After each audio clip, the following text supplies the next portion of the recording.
एक गांव के किनारे एक हरा भरा जंगल था। उस जंगल में हजारों पेड़ थे। उनमें से दो पेड़ गहरे दोस्त थे जो एक दूसरे के अगल बगल उगे थे। उस जंगल में कई शेर भी रहा करते थे।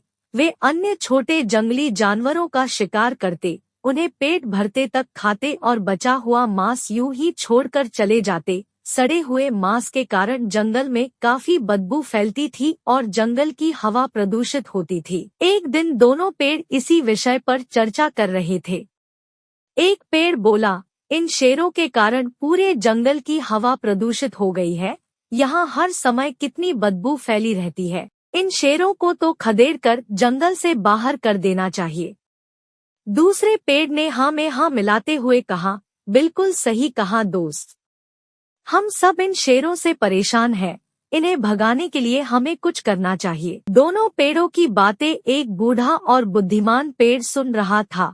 वह कहने लगा, तुम दोनों की बातें मूर्खतापूर्ण है।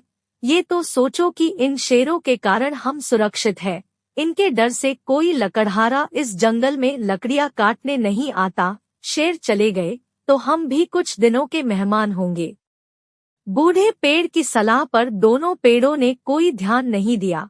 वे बस किसी तरह शेरों को जंगल से भागना चाहते थे। उन्होंने सोचा कि क्यों न किसी तरह शेरों को डराया जाए ताकि वे जंगल छोड़कर भाग जाएं। उसके बाद आपस में सलाह करके दोनों तेज आवाज के साथ अपने स्थान में हिलने लगे। उन्हें हवा का भी साथ मिला। उनकी शाखाएं जोर जोर से हिल रही थी। जंगल के जानवरों ने जब ये देखा तो डर गए। उन्हें लगा कि जरूर जंगल में कुछ होने वाला है और इन दो पेड़ों का इस तरह हिलना इसी का संकेत है।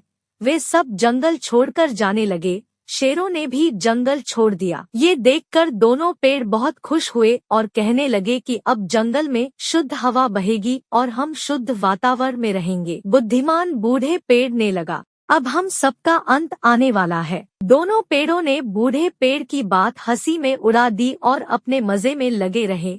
वे खुशी से फूले नहीं समा रहे थे, लेकिन उनकी खुशी कुछ दिनों तक ही रही। जैसे ही गांव में बात फैली कि शेर जंगल छोड़कर चले गए हैं, कुछ लकड़हारे कुल्हाड़ी लेकर जंगल पहुंच गए।